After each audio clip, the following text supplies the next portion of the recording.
syempre mapalibot mo ang bagay ginasunod sang mata nila, meaning makita nila.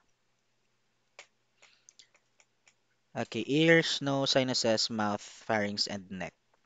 Okay, the ears, sa dulonggan.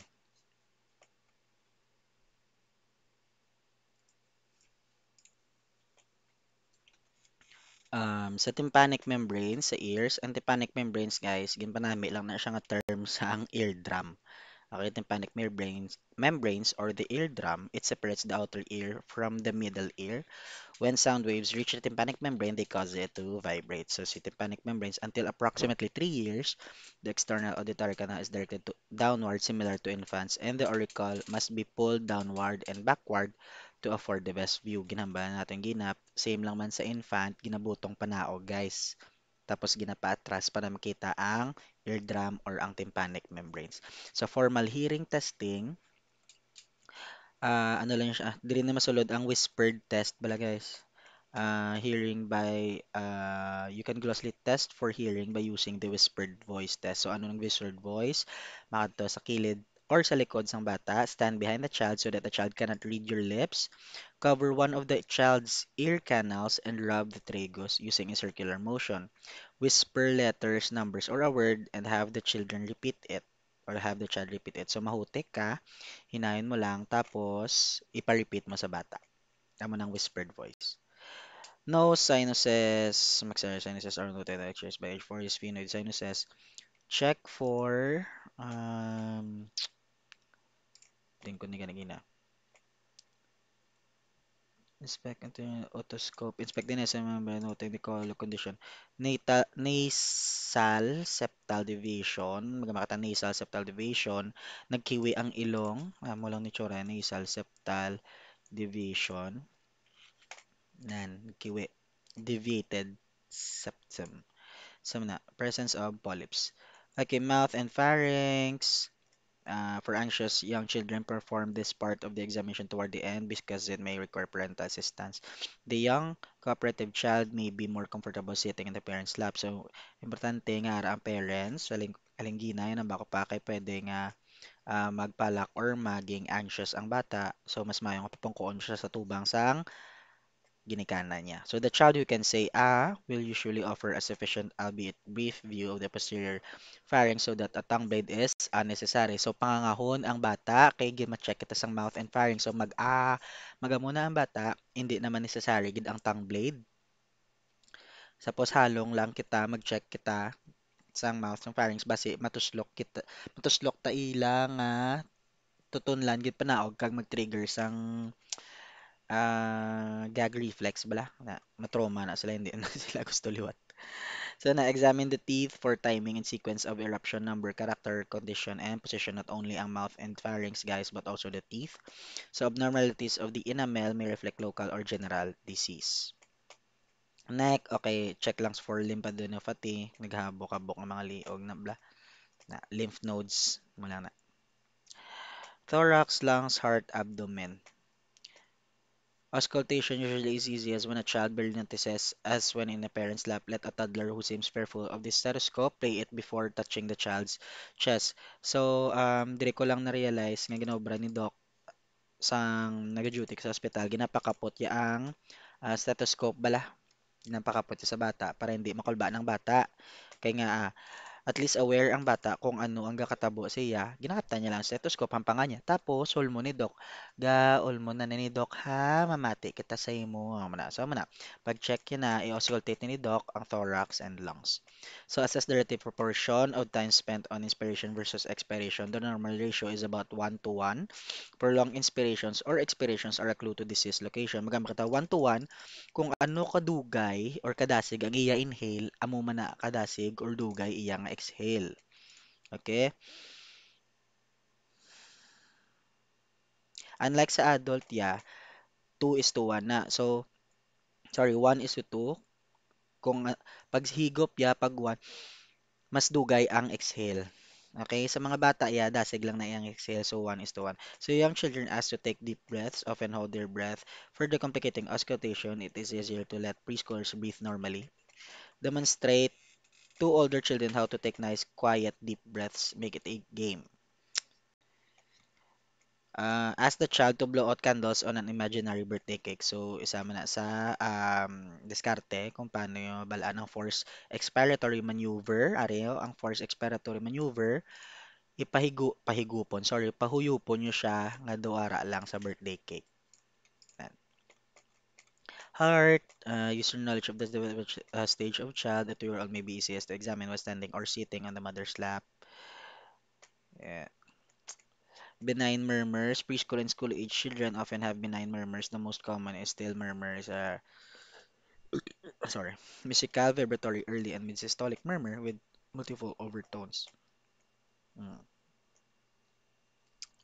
Abdomen. Most children are ticklish when a hand is first placed on their abdomens upon palpation. So, same lang man sa adult. Young children commonly have vertebrate abdomens, most apparent when they are upright. The examination can follow the same order as for adults, except the child may need to be distracted during the examination. Kasi syempre, ginambal na bago lang, gakalaman sila kung kaptan ila tiyan.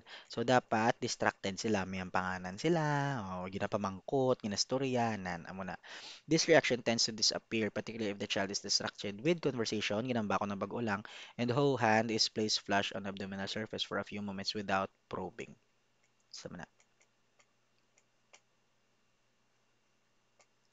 As plain like the is felt easily most children, puppet out the structures, puppeting tenderness. Okay, male genital. Inspect the penis. The size in prepubertal children has little significance unless it is abnormally large.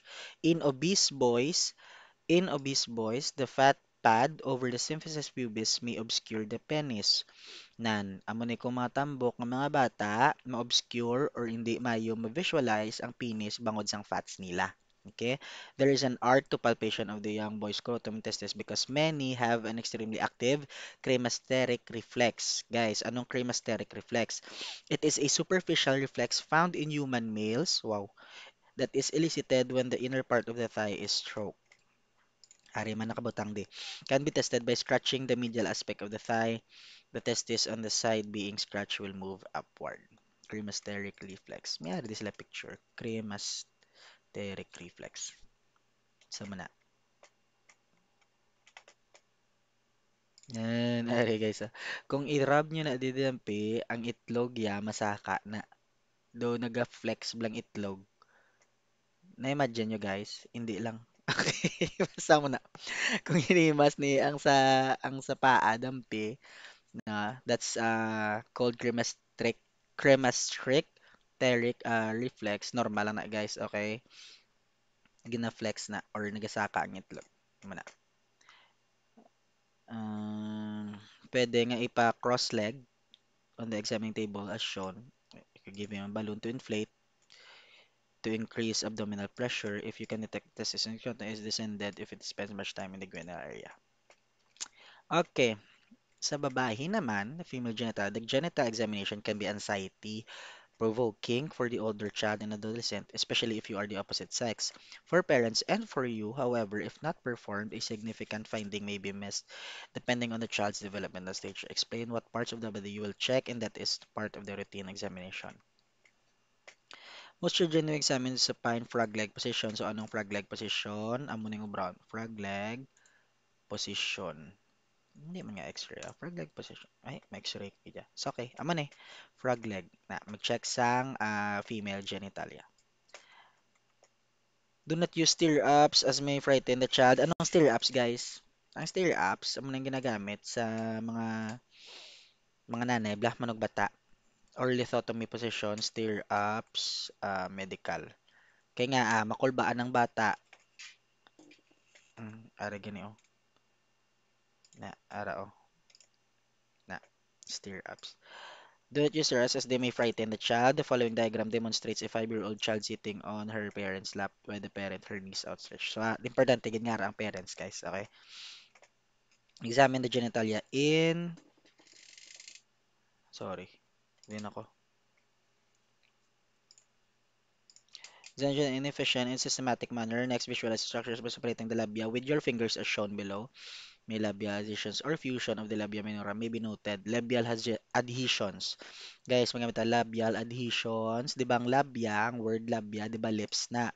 Ang labia, majora and minora, lips na siya sa ang vagina. So, kung may labial adhesions gani, nagapilit lang na si duha ka labia, si minora kag si majora. Or fusion of the labia minora. Anong ginamba ko na bago lang, naga-fusion sila guys. Okay? May be noted in prepubertal children and can cure the vagina and urethral orifices. Avoid touching the hymenal edges because the hymen is exquisitely tender without the protective effects of hormones. Examine for discharge, labial adhesions, lesions, and hygiene, of course. Next, rectal examination. Wala gid usually gina routine ang rectal examination. If intra-abdominal, pelvic, or perirectal disease is suspected, the child should be referred to an advanced care provider. Okay. Musculoskeletal in older children, nerves of the upper extremities are rare in the absence of injury. Children observation walking barefoot. You can also ask the child to touch the toes, rise from sitting, run a short distance, pick up objects. Guys, in short, musculoskeletal, check lang kita sa muscles and bones ni patient.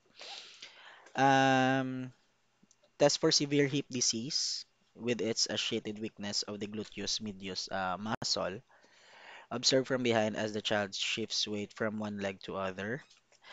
May ara kita negative Trendelenburg sign nga ginatawag. Ano ang negative Trendelenburg sign? Ang Trendelenburg, guys, ari na lang. Nagakiwi iya nga hips bala. Negative pregnancy test. Trendelenburg. Trendelenburg sign. Nara. Nan. Trendelenburg sign. Na. So, mana. With negative, meaning ga, kiwi. Nan. Trendelenburg sign.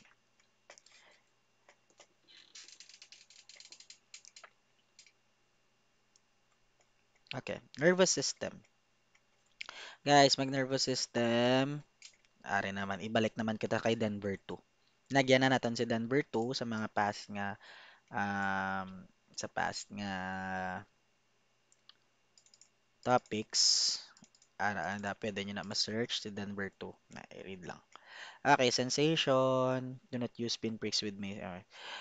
Can be performed by using a cotton ball or cotton swab. This is best performed with the child's eyes closed. Sensation. Do not use pinpricks which scare the child, of course. Gait, strength, and coordination. Note any asymmetries, weakness, undue tripping, or clumsiness. You can follow the Denver 2. Na ibalik kita sa Denver 2. Examination, milestones to test for appropriate maneuvers such as heel-to-toe walking, hopping and jumping. Use a toy to test coordination. Yeah. Deep tendon reflex can be tested as in adults. First, demonstrate the use of the reflex hammer in the child's hand to assure the child that it will not hurt.